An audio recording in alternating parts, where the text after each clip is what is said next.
ခင်တော်တော့နော်ကတော့ဝါတာပူတာပေါ်နေမှာအပီနိုမန်တာတကတော့နေမှာဂျီယွန်ထရိုနီဂျိုဝမ်ဆိုထိုင်နော်โอเคကဲကနာစပြန်နော်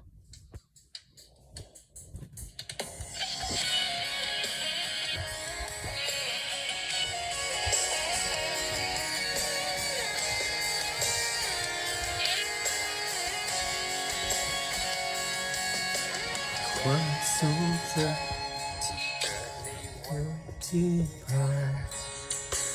ทำให้ใจฉันเปลี่ยนความคิดในวัน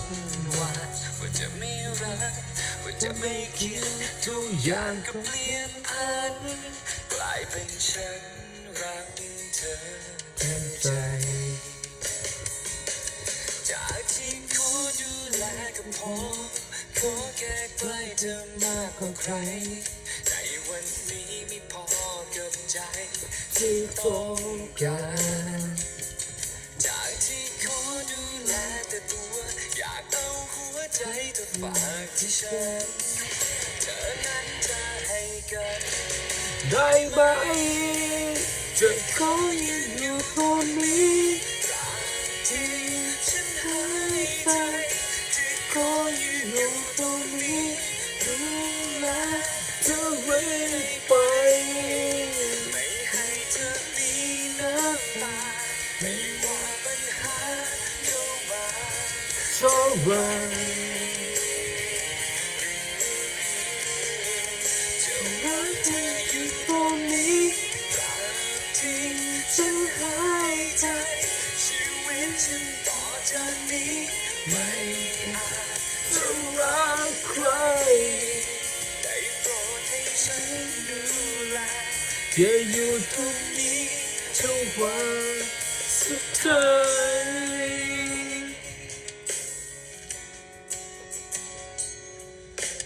ชีวิตเราที่ผ่านมาไว้ด้วยกันความคุ้นเคยมันเกิดในหัวใจทุกวันเธออาจไม่รู้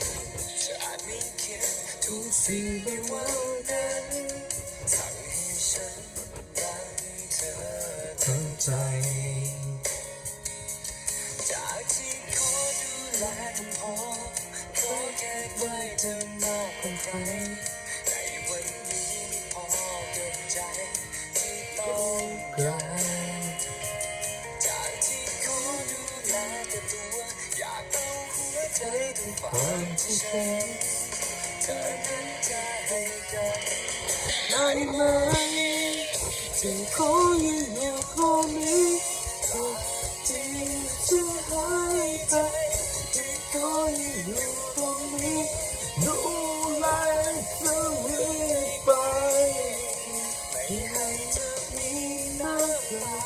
ไม่ว่าปัญหาเข้ามาเท่าไรเธอรักเธออยู่ตรงนี้ที่เธอหายไปชีวิตฉันอยู่ตรงนี้ไม่อาจจะรักใครได้โปรดให้ฉันดูแลจะอยู่ตรงนี้ทุกวันสุดท้าย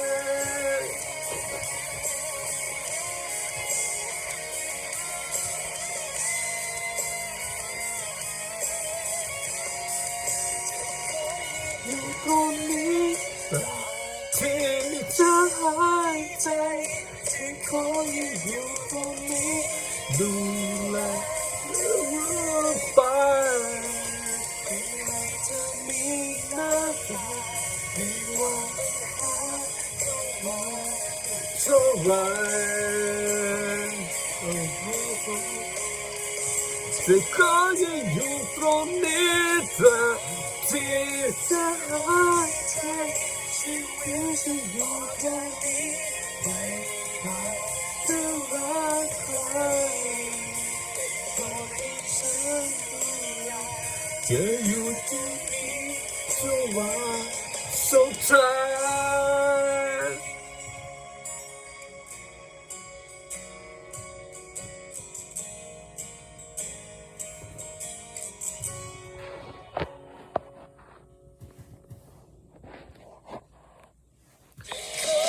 อยู่ตรงนี้ที่จะหายใจที่ขอยืนอยู่ตรงนี้ไม่จะเรื่อยไปไม่ให้เธอมีน้ำตาไม่ว่าปัญหาโอเค